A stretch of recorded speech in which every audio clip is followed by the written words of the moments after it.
बेटा आज हम महाभारत में पाठ 23 विराट का ब्रह्म पढ़ेंगे। विराट का ब्रह्म मीन्स विराट को यह अंदेशा हो गया था कि उनका पुत्र उत्तर इतना बलशाली और इतना वीर नहीं है कि वह कौरवों से जीत सके। जब युद्ध हुआ कौरवों के और राजा विराट के मध्य, तब वेश बदल के रह रहे पांडवों ने ही उत्तर की सहायता की। उत्तर के रथ पर सारथी के रूप में अर्जुन ब्रह्मला का वेश बनाकर बैठे हुए थे। जब चारों तरफ से कौरवों द्वारा उन्हें घेर लिया गया, तब अर्जुन ने ही उत्तर को बचाया और वहाँ पर इस प्रकार से युद्ध किया कि किसी को पता भी न लगा।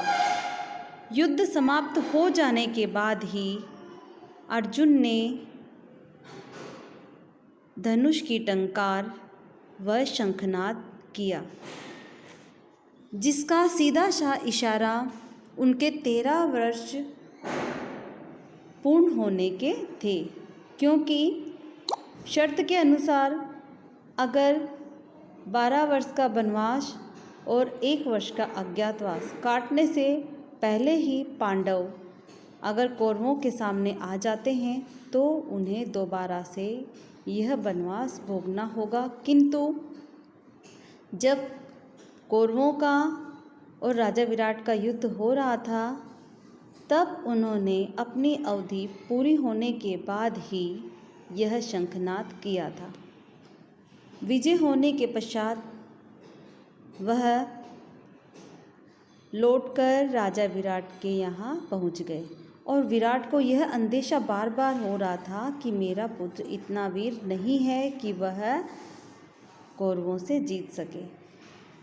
लेकिन अपने पुत्र की विजय का उल्लास और आनंद खूब अच्छे से नगर में मनाया गया और उल्लासपूर्वक राजा विराट कहते हैं, सेरंद्री मेरी चौपड़ लाओ, एक एक हाथ कंक यानी युधिष्ठिर से हो जाए। वह युधिष्ठिर के साथ चौपड़ खेलने बैठते हैं, तभी बात चलती है। वह अपने अंदेशे स्वरूप कहते हैं, अपने ब्रह्म स्वरूप कहते हैं कि मेरा बेटा यह जीत नहीं सकता युद्ध। किंतु युधिष्ठिर यानी कंक कहते हैं, नहीं महाराज वह वीर हैं। इतने में ही उत्तर वहाँ आ जाता है और युधिष्ठिर जो कि कंक के रूप में महाराज विराट के साथ चौपड़ खेल रहे हैं, उनसे क्षमा याचना करता है। इसके पश्चात राजा विराट को पता लग जाता है कि उत्तर के साथ सारथी रूप में और कोई नहीं, अर्जुन ही वेश बदलकर बैठे थे। सभी को पांडवों के बारे में यह बात पता लग जाती है। राजा विराट चाहते हैं कि वह अपनी पुत्री का विवाह, उत्तरा का विवाह अर्जुन के साथ करें, किंतु अर्जुन कहता है कि हे विराट राज, मैंने तो उसे नाच गाना सिखाया और सिर्फ अपनी पुत्री के रूप में ही हमेशा उसको देखा। मैं उत्तरा का विवाह अपने पुत्र अभिमन्यु से कराना चाहता हूँ।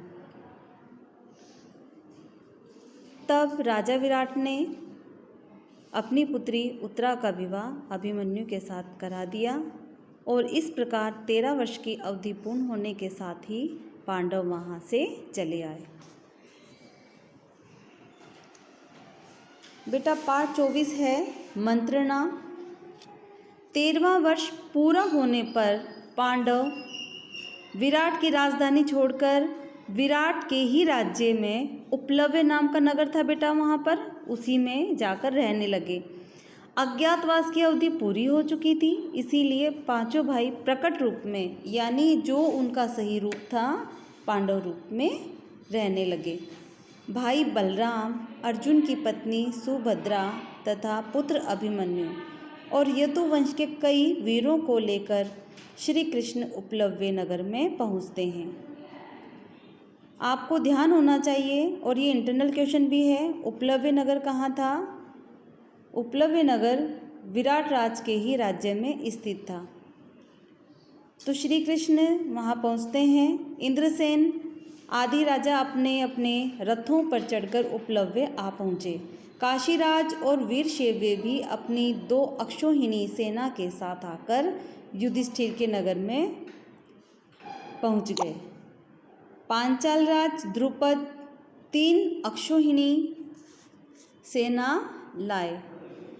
उनके साथ शिखंडी ये वही है बेटा अम्बा, जिसने कि बाद में शिखंडी का रूप तपस्या स्वरूप धारण कर लिया था।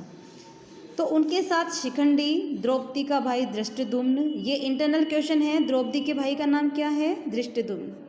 और द्रौपदी के पुत्र भी आ पहुँचे, और कितने ही राजा अपनी अपनी सेनाओं को साथ लेकर पांडवों की सहायता के लिए आ गए। सबसे पहले अभिमन्यु के साथ उत्तरा का विवाह किया गया। इसके बाद विराट राज के सभा भवन में सभी आगंतुक राजा मंत्रणा के लिए इकट्ठा हो गए। मंत्रणा होती है बेटा सलाह मशवरा। विराट के पास श्री कृष्ण और युधिष्ठिर बैठे, द्रुपद के पास बलराम और सात्यकी, और भी कितने ही प्रतापी राजा सभा में विराजमान थे। सभा में सबके अपने अपने आसन पर बैठ जाने पर श्री कृष्ण बोले, सम्मानीय बंधुओं और मित्रों, आज हम यहाँ इसलिए इकट्ठे हुए हैं कि कुछ उपाय सोचें जो युधिष्ठिर और राजा दुर्योधन के लिए लाभप्रद हों। कहने का तात्पर्य यह है कि वो आने वाले वंश विनाश, उस महायुद्ध को टालना चाहते थे जो सभी के लिए नुकसानदेह था, जिससे कि जन धन की हानि होने वाली थी। यही मंत्रणा करने के लिए श्री कृष्ण वहाँ आए थे। तब बलराम उठे और बोले, श्री कृष्ण ने जो सलाह दी है मुझे वो न्यायोचित लगती है। आप लोग जानते हैं कि कुंती के पुत्रों को आधा राज्य मिला था, वे उसे जुए में हार गए। अब वे उसे फिर से प्राप्त करना चाहते हैं। यदि शांतिपूर्ण ढंग से बिना युद्ध किए वे अपना राज्य प्राप्त कर सकें तो उससे न केवल पांडवों बल्कि दुर्योधन की भी सारी प्रजा की भलाई होगी। क्योंकि बेटा जो युद्ध होता है उससे जन धन की हानि बहुत अधिक होती है, इसीलिए वो उस युद्ध को टालना चाहते थे और शांति के साथ इस वार्ता को करके इस समझौते को करना चाहते थे। बलराम के कहने का सार ये था कि युधिष्ठिर ने जानबूझकर अपनी इच्छा से जुआ खेलकर राज्य गंवाया था।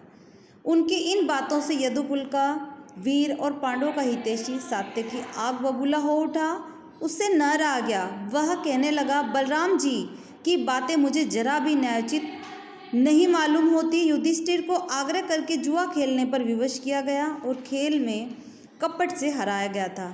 फिर भी इनकी सज्जनता ही थी जो प्रण निभाकर, प्रण होता है बेटा प्रॉमिस, वादा निभाकर उन्होंने खेल की शर्तें पूरी की। दुर्योधन और उनके साथी जो यह चिल्ला पुकार रहे थे कि 12 महीने पूरे होने से पहले ही पांडवों ने उनको पहचान लिया, यह सरासर झूठ है और बिल्कुल अन्याय है। मेरी राय में दुर्योधन बगैर युद्ध के मानेगा ही नहीं, इसलिए विलंब करना हमारे लिए बिल्कुल नासमझी होगी। सात्यकी की इन दृढ़तापूर्वक जोरदार बातों को सुनकर राजा द्रुपद बड़े खुश हुए। वह उठे और बोले, सात्यकी ने जो कहा वह बिल्कुल सही है, मैं जोरों से इनका समर्थन करता हूँ। शल्य, धृष्टकेतु, जयद्रथ, केकय आदि राजाओं के पास अभी से दूत भेजने शुरू कर दिए गए। राजा द्रुपद के कह चुकने के बाद श्री कृष्ण उठे और बोले, सज्जनों, पांचाल राज ने जो भी किया है, जितना उनका हक है वो ठीक ही तो है। हमें पक्षपात नहीं करना चाहिए। लेकिन दुर्योधन कहाँ सुनने वाला था। दुर्योधन तो सिर्फ और सिर्फ अपनी ही रट लगाए हुए था। वो तो चाहता था कि सारा राज्य ही वो ले ले, हड़प ले, लेकिन ऐसा सभी नहीं होने देना चाहते थे। वो चाहते थे कि शांति के साथ इस वार्ता को सुलझाया जाए। आगे बात बढ़ती है।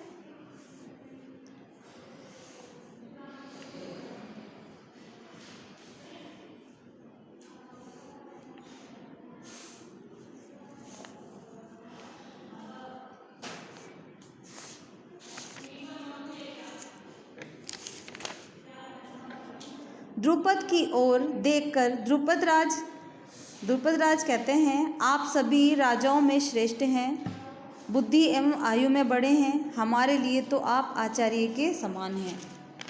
ये बात किसको कही जाती है बेटा? ये बात जब वो सभा में बैठे हुए हैं तब वे श्री कृष्ण के साथ इन सारी बातों को आपस में कर रहे हैं। वो कहते हैं, धृतराष्ट्र भी आपकी बड़ी इज्जत करते हैं, द्रोण और कृपाचार्य तो आपके लड़कपन के साथी हैं, इसलिए उचित तो यही होगा कि जो कुछ दूत को समझाना बुझाना है वो आप ही समझा दें। यह निश्चय हो जाने पर श्री कृष्ण अपने साथियों सहित द्वारका लौट आए। विराट, द्रुपद, युधिष्ठिर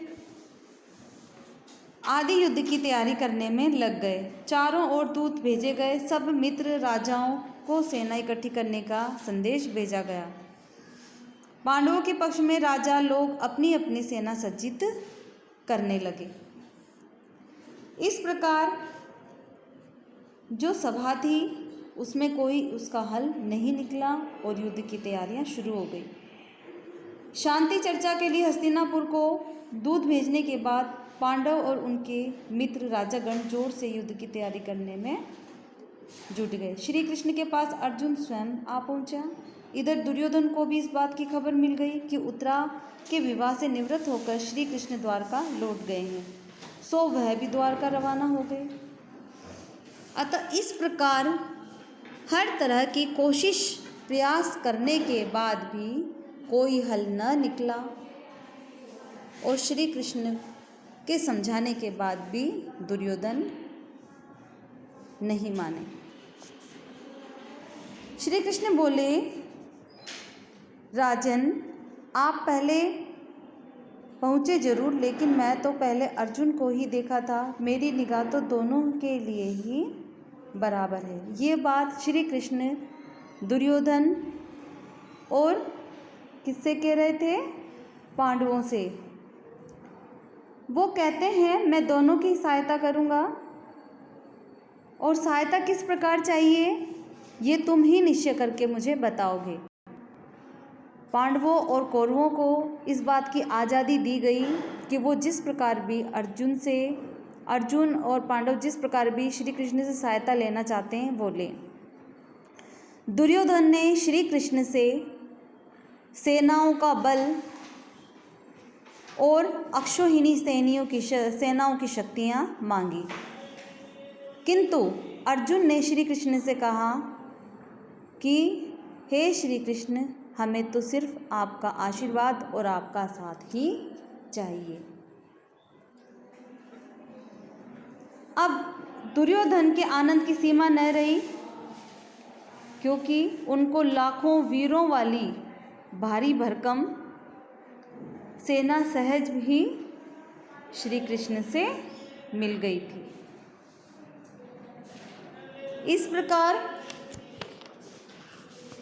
श्री कृष्ण के द्वारा दी गई सेनाओं की शक्तियां पाकर दुर्योधन बहुत ही खुश था। अब युद्ध की तैयारियां दोनों ओर होने लगी। युधिष्ठिर बोला, मामा जी, मौका आने पर निश्चय ही महाबली कर्ण आपको अपना सारथी बनाकर अर्जुन का वध करने का प्रयास करेगा। मैं यह जानना चाहता हूँ कि उस समय आप अर्जुन की मृत्यु का कारण बनेंगे या अर्जुन की रक्षा का प्रयत्न करेंगे। मैं ये पूछकर आपको असमंजस में नहीं डालना चाहता था, पर फिर भी पूछने का मन हो गया। मद्रराज ने कहा, बेटा युधिष्ठिर, मैं धोखे में आकर दुर्योधन को वचन दे बैठा, इसलिए युद्ध तो मुझे उसकी ओर से करना ही होगा। पर एक बात बता देता हूँ कि कर्ण मुझे सारथी बनाएगा तो अर्जुन के प्राणों की रक्षा ही होगी। उपलव्य में महाराज युधिष्ठिर और द्रौपदी को मद्रराज शल्य ने दिलासा दिया और कहा, जीत उन्हीं की होती है जो धीरज से काम लेते हैं। युधिष्ठिर, कर्ण और दुर्योधन की बुद्धि फिर गई है, वह दुष्टता के फलस्वरूप ऐसा कर रहे हैं, उनका सर्वनाश होकर ही रहेगा। अतः जो मंत्रणा थी इसमें सार स्वरूप यही बताया गया है कि श्री कृष्ण ने काफ़ी प्रयत्न किया कि दुर्योधन और पांडवों के मध्य सुलह हो जाए और ये युद्ध टल जाए, किंतु ऐसा ना हुआ। दोनों कृष्ण से शक्तियां मांग बैठे। श्री कृष्ण स्वयं पांडवों की तरफ चले गए और श्री कृष्ण की जो सेनाओं की शक्तियां थी वो दुर्योधन की तरफ चले गए।